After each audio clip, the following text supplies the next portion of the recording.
Audiolibros en 15 minutos. Suscríbete al canal y explora un nuevo libro cada día. La primera pregunta para los primeros economistas fue el papel del dinero y los comerciantes. Entre muchas otras cosas, el filósofo griego antiguo Aristóteles fue probablemente el primer economista. Aristóteles reflexionó profundamente sobre el concepto de dinero, en el siglo IV a.C. El dinero, por supuesto, puede ser increíblemente útil, mide lo que vale algo y permite que las cosas pasen fácilmente de una persona a otra. Pero el dinero también abre puertas peligrosas. Si un productor de olivos, por ejemplo, se da cuenta de que puede ganar dinero vendiendo aceitunas, podría empezar a cultivarlas únicamente con fines de lucro, en lugar de cultivar solo lo suficiente para mantener a su familia. Aristóteles llamó a esto comercio y lo encontró totalmente antinatural. Peores aún eran los que utilizaban el dinero para ganar más dinero, los prestamistas, que prestaban dinero a la gente por un precio. Ahora llamamos a esto interés. Sin embargo, las quejas de Aristóteles no tuvieron mucho impacto en el desarrollo de una economía. El comercio, una vez iniciado, llegó para quedarse. El mensaje clave aquí es, la primera pregunta para los primeros economistas fue el papel del dinero y los comerciantes. Al igual que Aristóteles, a los primeros pensadores cristianos no les importaban mucho los prestamistas. En el siglo XIII, Santo Tomás de Aquino detestaba los préstamos de dinero, a los que llamaba usura. Creía que el único uso correcto y cristiano del dinero era comprar y vender. Pero la práctica del préstamo de dinero se estaba volviendo muy conveniente para los comerciantes de Venecia y Génova, que comenzaban a comerciar con otras ciudades de Europa y el Mediterráneo. Los primeros bancos surgieron aquí para permitir a los comerciantes almacenar su dinero y saldar fácilmente las deudas. Los campesinos comenzaron a abandonar sus granjas, donde trabajaban bajo los señores feudales, para trabajar por cuenta propia en las ciudades a cambio de dinero. Pronto, incluso la Iglesia Católica comenzó a suavizar su postura sobre la usura. En el siglo XII, el Papa incluso hizo santo a un comerciante italiano llamado Homo Bonus. Unos siglos más tarde, cuando los barcos europeos comenzaron a explorar el mundo, se encontraron con civilizaciones ricas en plata y oro. Los comerciantes y exploradores europeos las saquearon, y entregaron enormes riquezas a los gobernantes europeos, quienes, entre otras cosas, compraron castillos y atuendos cada vez más lujosos. Así comenzó el mercantilismo, la alianza entre comerciantes y gobernantes europeos. En Inglaterra, economistas como Thomas Moon empezaron a pensar en cómo su país podría llegar a ser más rico que sus rivales. Creía que lo que era bueno para los comerciantes era bueno para la nación. Los países crearon compañías especiales que permitían a los inversores juntar su dinero y compartir las ganancias, como la Compañía de las Indias Orientales, de la que Moon era funcionario. En la época medieval, la religión y las relaciones personales gobernaban la vida económica. El mercantilismo fue un presagio del cambio, un giro hacia la era industrial en la que el dinero tendría prioridad. En los albores de la era industrial, a los economistas se les ocurrieron ideas nuevas y radicales para explicar el mundo. La primera escuela de economistas se formó en la Francia prerrevolucionaria, dirigida por François Quesnay.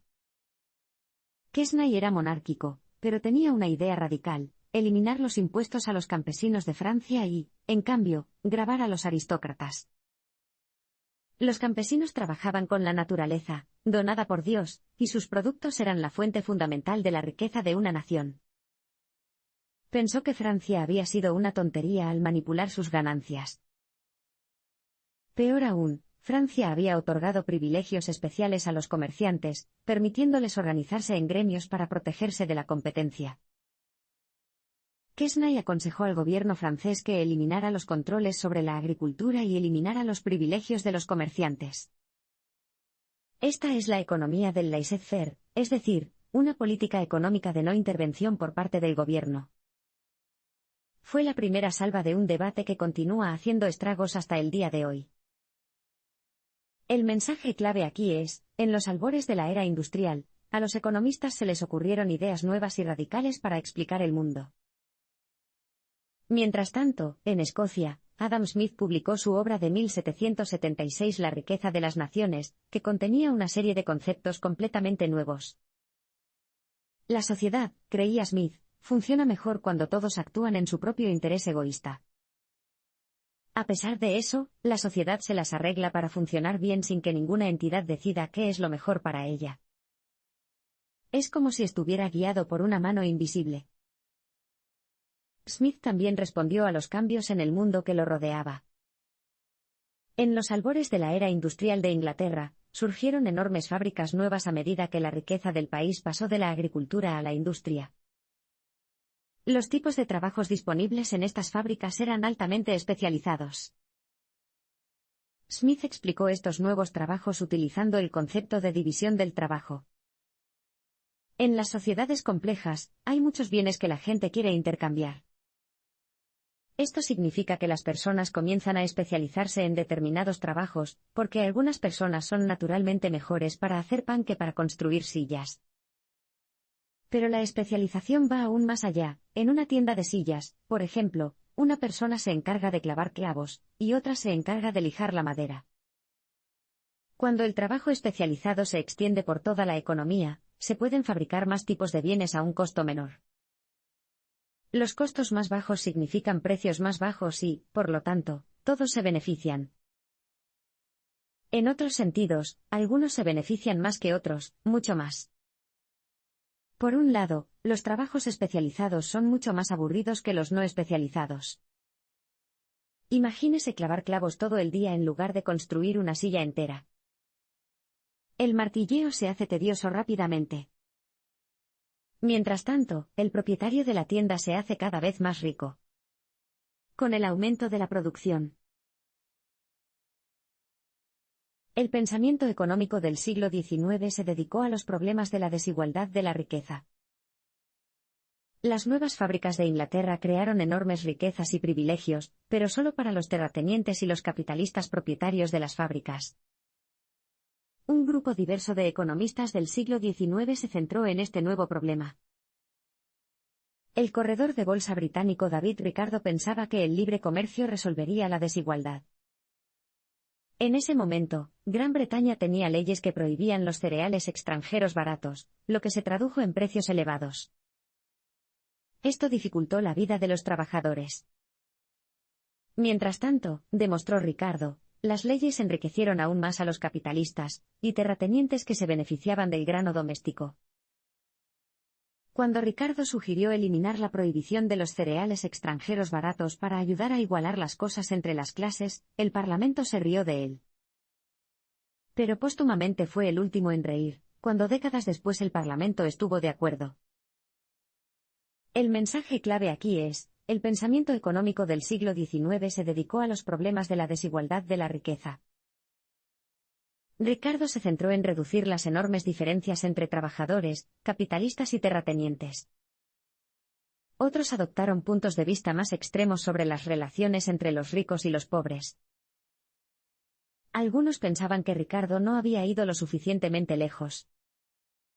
Los primeros pensadores socialistas, como Charles Fourier y Robert Owen, creían que la propiedad comunitaria y el compartir eran la base de una sociedad feliz, más que los mercados y la competencia. Otros, como Thomas Malthus, que enseñó a jóvenes a convertirse en oficiales de la Compañía Británica de las Indias Orientales, pensaban que las personas eran pobres porque eran perezosas. Si recibieran alguna ayuda, esta pereza sería recompensada. Sin ayuda, es más probable que se ayuden a sí mismos. Pero las ideas más influyentes derivadas del aumento de la desigualdad en la sociedad capitalista provienen de un alemán, Karl Marx. Marx expuso su gran teoría del capitalismo en un enorme tomo llamado El Capital. Los capitalistas son dueños de los medios de producción, y los trabajadores solo poseen su propio trabajo, escribió Marx. Los trabajadores, por lo tanto, no tienen otra opción que ser explotados por los capitalistas. Pero dentro del capitalismo también están las semillas de una nueva sociedad. El comunismo, que eliminaría la diferencia de clases, fue el resultado inevitable de las últimas etapas del capitalismo. El problema era que Marx se centró principalmente en la realidad del capitalismo, más que en los detalles del futuro comunista. Esto traería problemas más adelante. Sin embargo, los gobiernos se dieron cuenta poco a poco de la realidad de la explotación de los trabajadores. A principios del siglo XX, algunos gobiernos europeos empezaron a pagar prestaciones por desempleo y a financiar la educación universal. Pronto, también prohibieron el trabajo infantil. El papel del gobierno en la economía sería un tema importante del pensamiento económico en el siglo venidero. Mientras Europa debatía sobre la relación entre el gobierno y la economía, la gran riqueza de Estados Unidos se hizo evidente. A principios del siglo XX, el revolucionario ruso Vladimir Lenin puso en práctica las ideas de Marx. Él y otros economistas plantearon la hipótesis de que el imperialismo, la práctica europea de apoderarse de territorios extranjeros con fines de lucro, había mantenido al capitalismo durante más tiempo que su ciclo de vida natural. Cuando Lenin derrocó a la Rusia zarista en 1917, creó el primer Estado comunista del mundo, la Unión Soviética, también conocida como URSS. Sería, proclamó Lenin, el enemigo del imperialismo. La URSS abordó prácticamente un problema que sería fundamental para la economía del siglo XX, el papel que debe desempeñar un gobierno en la economía. La economía soviética estaba sujeta a un sistema llamado planificación central. Eso significa que la economía siguió las instrucciones del gobierno, no de los mercados. Por ejemplo, en la URSS, los automóviles se pintaban de azul debido a una decisión tomada en los niveles más altos del gobierno, no a la demanda de los consumidores. El mensaje clave aquí es, mientras Europa debatía sobre la relación entre el gobierno y la economía, la gran riqueza de los Estados Unidos se hizo evidente. El enfoque soviético de la relación entre el gobierno y la economía era extremo, y la transición al comunismo fue muy dolorosa. En la década de 1930, la hambruna en la Unión Soviética mató a unos 30 millones de personas. Sin embargo, a pesar de ello, los economistas abogaban cada vez más por que el gobierno tuviera al menos alguna participación en la economía. Arthur Pigou señaló que, a veces, las personas y las empresas que actúan en beneficio propio tienen efectos secundarios negativos e imprevistos en la economía en su conjunto. El gobierno debe intervenir para controlar estos efectos secundarios no deseados. Otros adoptaron la perspectiva opuesta sobre la participación del gobierno en la economía. Ludwig von Mises argumentó que los precios establecidos por el gobierno carecían de sentido. Creía que los mercados solo funcionan cuando las personas saben lo que representa el dinero, y lo utilizan para tratar de obtener ganancias. Por lo tanto, argumentó, el capitalismo es el único sistema económico racional. Una nueva clase de estadounidenses, los nuevos industriales ricos como los Vanderbilts y los Carnegie, se inclinarían a estar de acuerdo. Habían hecho enormes fortunas con la construcción y el transporte, y les encantaba presumir de lo ricos que se habían hecho. El desaprobador economista Thorstein Veblen consideró que sus corbatas de seda y sus mansiones de mármol eran evidencia de un consumo ostentoso, diseñadas para demostrar que no tenían que trabajar para ganarse la vida. Veblen argumentó que poco a poco este tipo de consumo se extendió a las clases más bajas como tendencias, lo que obligó a todos a esforzarse más para comprar las cosas que necesitaban. Para mantener las apariencias. No podía seguir así, dijo Veblen. Las cosas se dirigían a un desastre. A mediados del siglo XX, los acontecimientos políticos inspiraron a los economistas a desarrollar teorías sobre la participación del gobierno. Cuando la Gran Depresión azotó a los Estados Unidos en 1929, se perdieron fortunas de la noche a la mañana y 13 millones de estadounidenses, alrededor de una cuarta parte de la población activa, cayeron en el desempleo. Los economistas se enfrentaron a una nueva pregunta urgente: ¿cómo podría el país más rico del mundo estar experimentando una pobreza tan aguda?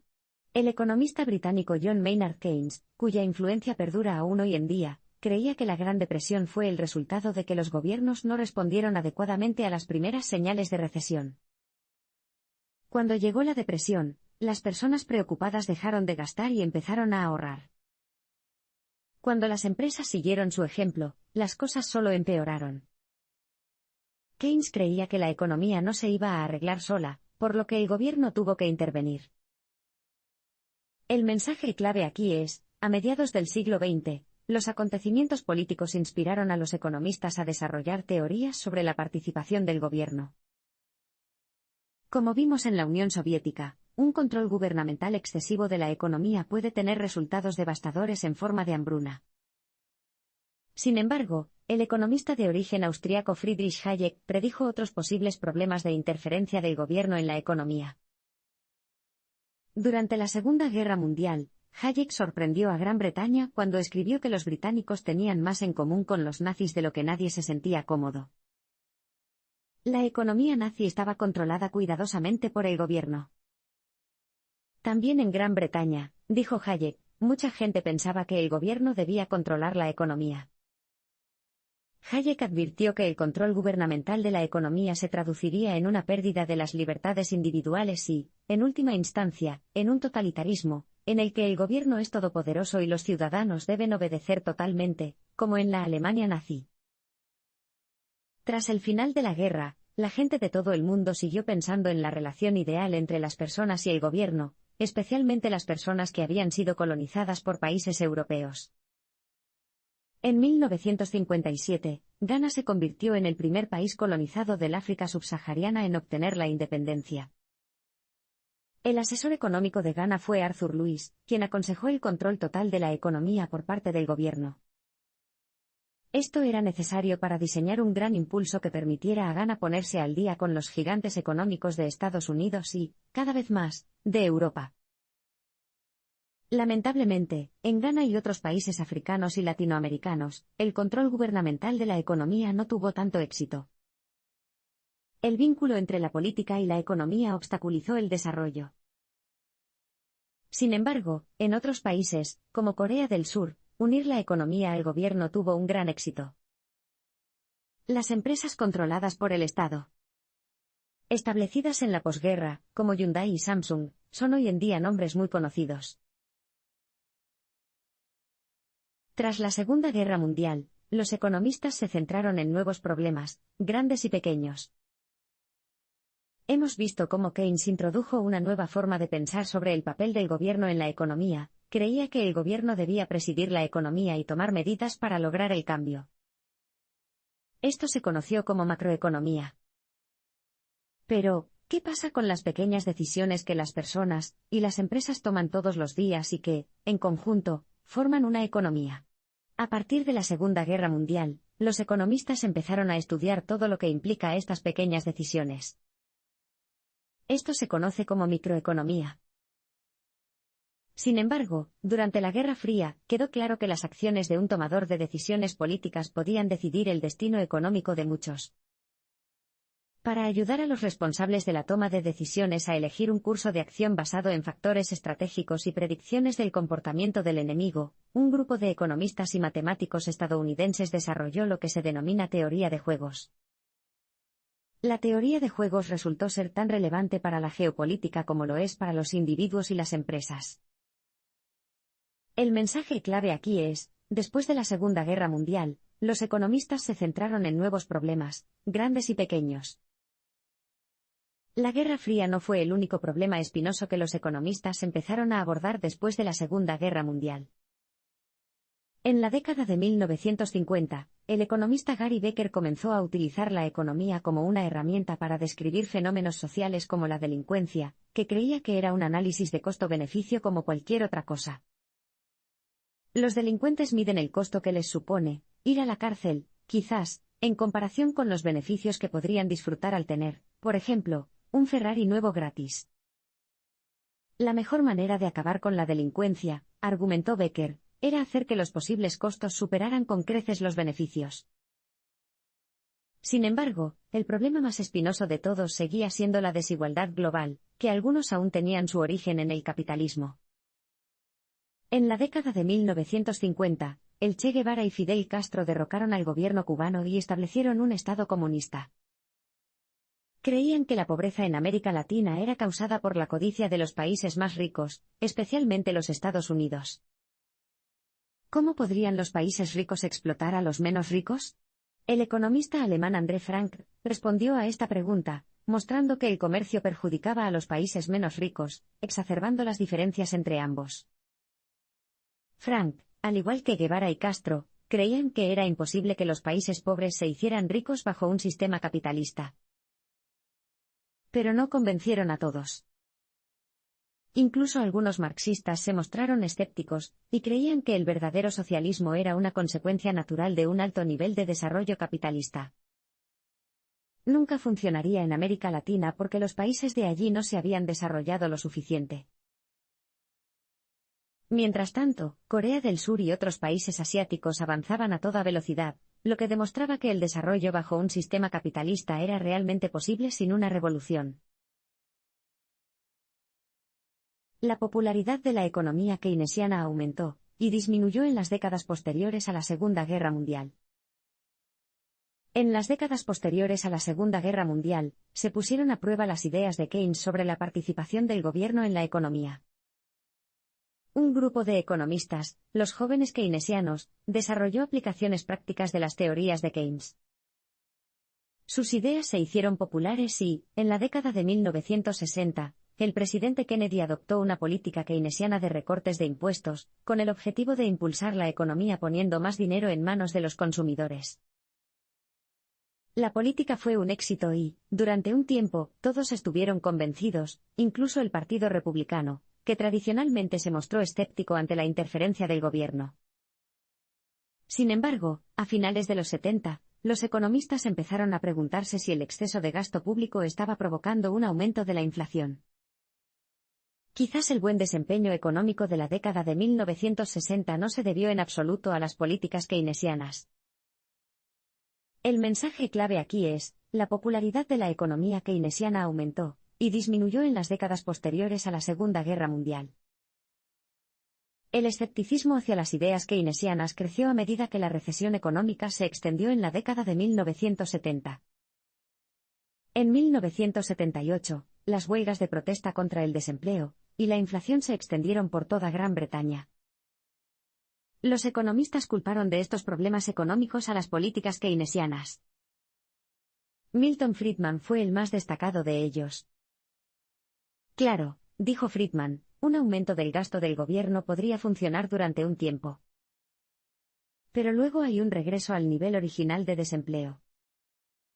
Y con más dinero en circulación, también hay una inflación más alta. Los mercados, no los gobiernos, deberían dirigir la sociedad, argumentó Friedman. Los gobiernos no pueden predecir lo que sucederá en un mercado, por lo que deben comprometerse a mantener una tasa fija de crecimiento de la oferta monetaria, que esté en línea con el crecimiento de la economía. Friedman abogó por que los gobiernos mejoraran las condiciones para las empresas, permitiéndoles producir más, la oferta de la economía, en lugar de dar más dinero a los consumidores, lo que aumentaba la demanda. Esto se denomina economía del lado de la oferta. Margaret Thatcher y Ronald Reagan adoptaron las políticas de Friedman. Muchos economistas culpan a su estricto control de la oferta monetaria por haber hecho que la recesión económica de la década de 1970 fuera peor de lo necesario. Sin embargo, otra cuestión era si se debía confiar en los gobiernos para llevar a cabo las políticas económicas en primer lugar. El economista estadounidense James Buchanan sostuvo que el gobierno es solo un grupo de personas con las mismas motivaciones egoístas que todos los demás. Creía que los políticos están motivados por el deseo de permanecer en el poder, al igual que las empresas están motivadas por la perspectiva de ganar dinero. Si el gasto público es popular, los políticos lo harán independientemente de si es bueno o no para la economía. A finales del siglo XX, un comportamiento financiero arriesgado provocó pérdidas catastróficas. Antes de la década de 1980, los banqueros eran del tipo pesado, por lo general hombres cortantes con trajes de tweed. Sin embargo, en la década de 1980, surgió una nueva raza, vaqueros descarados y arrogantes, descarados en la toma de riesgos. Se dedicaban a la especulación, hacían conjeturas sobre lo que costaría un producto básico como el trigo, o el petróleo en el futuro, y luego compraban una gran cantidad basándose en esa suposición. Cuando sus conjeturas eran correctas, vendían la mercancía para obtener ganancias. A veces esa mercancía era moneda. Los especuladores de divisas como George Soros ganaban dinero adivinando cómo le iría a la moneda de un país en el transcurso de semanas o meses. Y no fueron solo un par de dólares aquí y allá. En 1992, Soros obtuvo un beneficio de 1.000 millones de libras después de que su comportamiento especulativo desestabilizara el Banco de Inglaterra. Las lucrativas prácticas de los banqueros vaqueros se hicieron cada vez más atractivas también para los operadores bursátiles de profesión. Sin embargo, su conducta arriesgada tuvo graves consecuencias. El mensaje clave aquí es, a finales del siglo XX, el comportamiento financiero arriesgado provocó pérdidas catastróficas. En la década de 1990, nuevas e interesantes empresas que vendían nuevos productos interesantes, como navegadores web y motores de búsqueda, estaban ingresando al mercado de valores. La gente se apresuró a comprar acciones de estas compañías y, cuando los precios de las acciones subieron, sus amigos y vecinos también quisieron participar en la acción. Los precios de las acciones de las empresas pronto se descontrolaron, no porque la gente hubiera tomado decisiones acertadas sobre el valor de las empresas, sino porque estaban emocionados por la posibilidad de hacerse ricos. Cuando estalló la burbuja, desaparecieron $2 billones. La gente perdió su fortuna y las empresas quebraron. Pero muy pronto, se formó la siguiente burbuja. Esta vez, el producto era una carcasa. Cuando la burbuja del mercado inmobiliario estadounidense estalló en 2007, toda la economía mundial se derrumbó. Los detalles de lo ocurrido pueden ser explicados por un economista poco recordado llamado Hyman Minsky. Minsky creía que a medida que el capitalismo se desarrolla, se vuelve inestable. La gente y los bancos se vuelven más atrevidos, y piden préstamos y prestan de manera cada vez más imprudente para maximizar las ganancias. A medida que la economía avanza, los bancos comienzan a conceder préstamos a personas con poca capacidad para devolverlos, apostando a que los precios de la vivienda seguirán aumentando. Cuando las personas dejan de pagar sus préstamos y luego venden sus casas, los precios bajan. Las inversiones se detienen y la economía comienza a retroceder. Esto es lo que ocurrió en 2007. En respuesta a la crisis, los gigantes económicos del mundo, incluidos Estados Unidos y China, adoptaron políticas que representaban un regreso al pensamiento keynesiano, aumentando el gasto para reactivar la economía. Los elementos de estas políticas siguen vigentes en la actualidad. La desigualdad sigue siendo el tema más apremiante para los economistas modernos. Cuando era niño, el economista indio Amartya Sen fue testigo de una terrible violencia entre hindúes y musulmanes en Bangladesh. Esto lo llevó a seguir una carrera pensando en las razones detrás de la desigualdad. La pobreza, cree Sen, va más allá de los bienes materiales. Se trata de una falta de capacidades que abre posibilidades de progreso, como la falta de transporte o educación, por ejemplo.